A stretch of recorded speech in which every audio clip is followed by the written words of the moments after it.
that crunch? Exactly. Let's make some puff batter in just 7 minutes. No time wasting. It's 9 a.m. right now, and the first thing I'm doing is grating some nutmeg. You can skip it if you want, but personally, I love the extra flavor. Into a bowl, I'm adding a little salt, not too much. Then some vanilla sugar. Honestly, I use vanilla sugar every chance I get. Next, add your sugar and flour. Don't worry, I'll leave all the measurements in the description for you. Give everything a quick mix. Now I'm adding some room temperature butter. This step is very important. Mama, it makes the puff softer, richer, and gives that beautiful buttery taste. Mix it in well.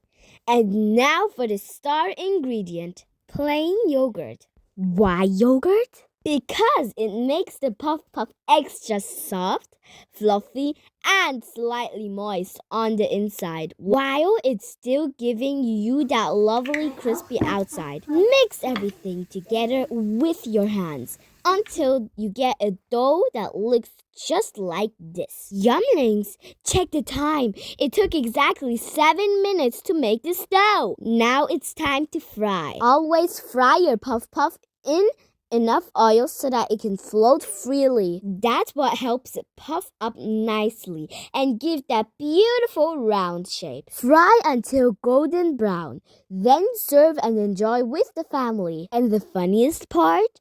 I spent 26 minutes making the puff, frying it, and filming this entire video for a recipe that took only 7 minutes to mix. So easy, so quick, and so delicious. Enjoy! See you in my next video. Adios, amigos!